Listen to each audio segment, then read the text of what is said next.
Hello, my name is Don Tatalovich. I'm the owner of Cornerstone Dental Center. Let's talk a little bit about bridges and why they're important. We've got a couple of different ideas when we talk about bridges. The first being a traditional bridge. And so, a traditional bridge would be an area, like you have a space in your mouth or an area where you're missing a tooth, placing crowns on either side of that space to allow us to bridge that space with a pontic or replacement tooth. And so this is important because this allows us to repair your smile and restore function and aesthetics by replacing a missing tooth. Sometimes it can be a little bit overwhelming as we're trying to replace a tooth. What's going to be the right type of replacement for me? So generally, I'd like to differentiate things into fixed versus removable options for people. When people have 3 or fewer missing teeth where we want to replace those teeth, I generally would recommend a fixed treatment option. And when I say fixed, that generally would include things like we're talking about a traditional bridge where we have a missing space, we have natural teeth on either side of that space, and in order to fill that space, we'll actually prepare the 2 adjacent teeth for crowns, and then we'll place a bridge here which will bridge that space with our prosthetic. And so this is fixed in your mouth. Another solution is if someone is missing more than one space, we might need an implant bridge. With that implant bridge, implants can be placed on either side of that space, and that same bridge, to bridge our space here, can be placed on both of those implant crowns or the implant posts. For an individual who's missing a single space, you might replace that with a single implant. The benefit to using an implant to replace a single space versus a traditional bridge would be that we don't have to yoke the teeth together for that implant crown. The benefit to using a bridge is that you don't rely so much on the available bone in that space, and you're not required to go through another surgical procedure. Once we've decided that we need a dental bridge, that could be an implant supported bridge, or that could be a traditional bridge, what do I need to do to maintain that?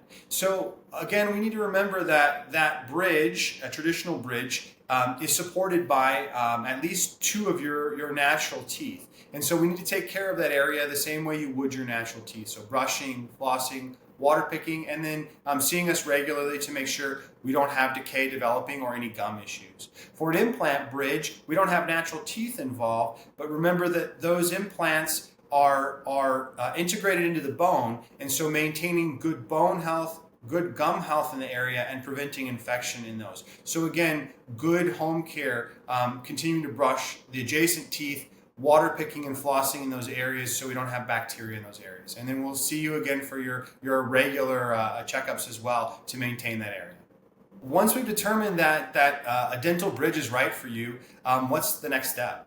So once we've had an opportunity to kind of talk about all of your treatment options, come up with the best plan for you, we'll schedule you for an appointment to actually get started on fabricating the bridge. So what we do, similar to a crown appointment, we'll actually come back and we'll reshape the adjacent teeth on either side of the missing space.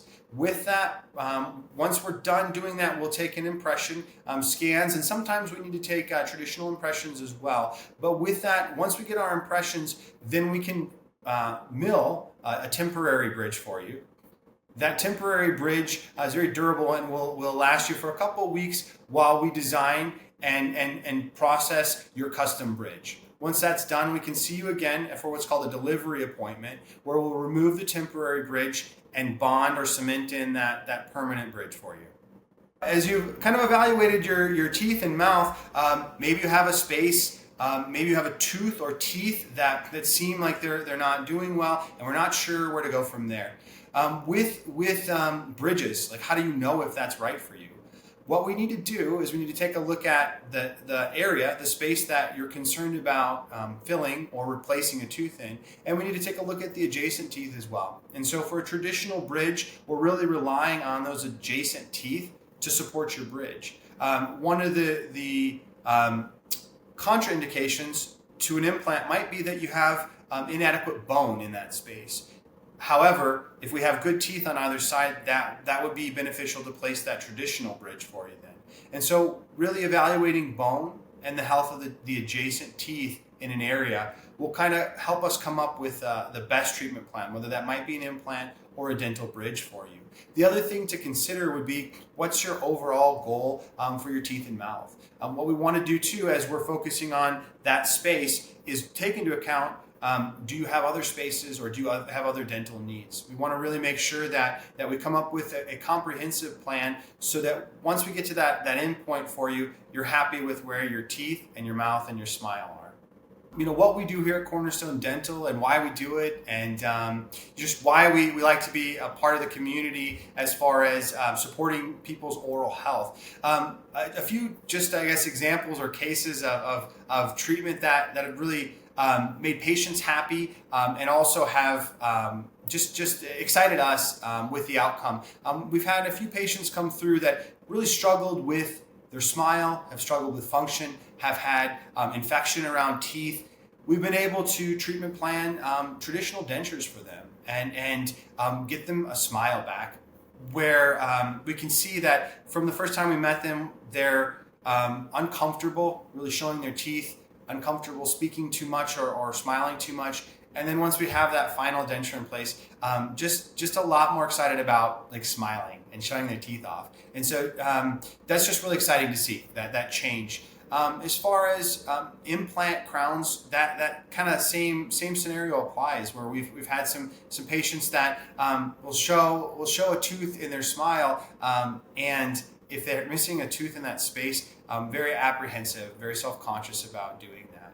And then I can also think of another patient who we saw who had some misaligned teeth and was very self-conscious about those. And so using clear aligners, we were able to reposition those for her, and she's just very excited about what her smile looked like in comparison to her preoperative photos. And so we've got a number of patients like this that we've been able to help with their smile, and then with recovering function, and then also getting out of pain. If we have teeth that are they have infection, they're painful, and they need to be removed. And so just getting people to a place where they're out of pain, where their mouths are healthy and stable again, and then ultimately where they can chew and function and smile again with confidence. That's exciting to us. So yeah.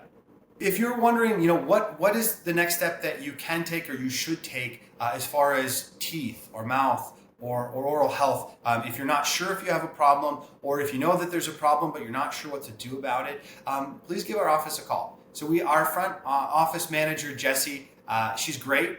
She'll answer your call. She'll talk with you a little bit about what your goals are, and see if it's worth your time to come in, if it's something that fits with your schedule and your goals. And then we can get you scheduled to come in. You can meet our staff here. You can meet the doctors here, and we can take a look at teeth for you. We can figure out what might be your treatment options, and then what would be the best one for you based on your preferences and your needs. And then we can kind of, once we come up with that game plan, we can figure out the proper steps to take in order to get that done for you. We have patients that are really motivated to get things done as quickly as possible.